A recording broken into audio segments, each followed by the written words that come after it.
question is, why should people care about guitars, and why should they be more involved in contemporary music as they were in the past? Well, this is a difficult one because you got to think about all the people that were in big bands back in the day, in the 40s.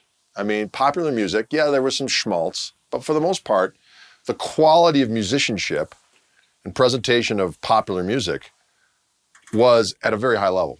Think about it. I mean, horn sections, all those guys, they had to sight read. I mean, there was music everywhere. I mean, if you were on the radio, there wouldn't be some canned music. There would be like a staff band on even local radio stations. There were staff bands everywhere.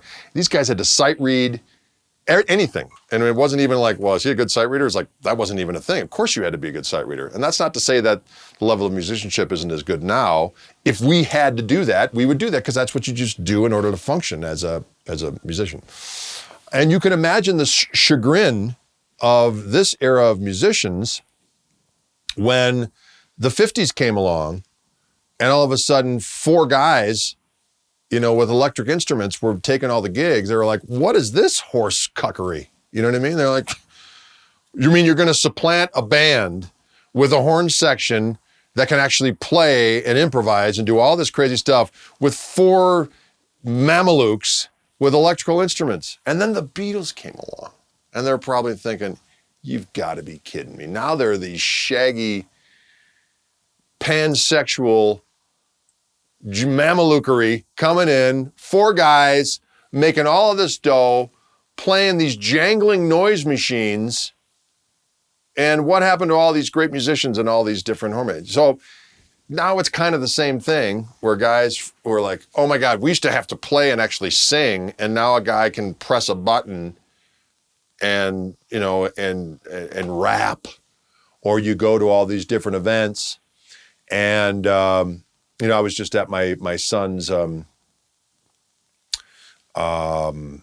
forensics meet the other day, and they have this DJ and everyone's dancing and hoopla and so on and so forth. And you're like, here's a guy who's got a couple PA speakers playing, these tunes, probably getting paid, handsomely to get, or every wedding you go to. It used to be there would be a band at every wedding.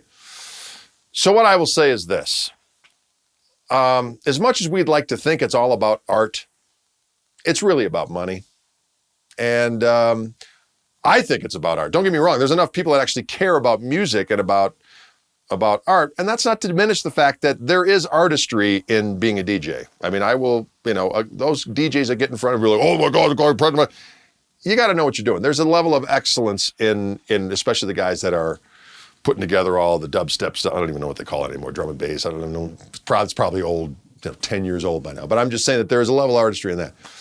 But where guitar and just musicality in general comes to the fore is that I think the only way to bring it back is if, it has to be at a very, community level where all of a sudden, imagine if every high school said, okay, we no longer are going to have DJs at every dance function. There's going to have to be a band, and we have a budget for X amount of dough, and the bands have to be good because, and how do you judge bands that are good? Well, people dance, they seem to enjoy them, and so on and so forth. So if there was some kind of level where at every dance, people are like, well, let's get a band together. We can make money playing. And, the bands that play, people, of course, because we know live music, when there's individuals interacting on stage with the audience, there's that whole communal thing that has been existed since time immemorial that is surpassed what just a DJ can bring. You know what I mean? There's that whole communal thing that happens. So if indeed bands were present even at that level, or, say if there were incentives for, okay, you're getting married and you're having a band at your wedding as opposed to a DJ. Well, you get a tax write-off. That is X amount of dough. Hey, well, if I hire a band instead of a DJ, I'm going to get X amount because I'm putting X more people at work. Or if the DJ should go, what do you mean? Well, the more people you hire in an entertainment thing, meaning more individuals, the more money you can take off on your taxes. Same thing at venues. If venues were like, hey, you get X amount of money if you buy an actual house PA that sounds decent at your place, and ASCAP and BMI will give you a little bit of of a break if you have original bands that play at your place, or at least will give you more of a break if you have live music playing there as opposed to just playing canned music. If there were these types of efforts made that made it financially worthwhile for everybody involved, then I think you would see guitar and every other kind of instrument being more represented in a live music situation. Does that make sense?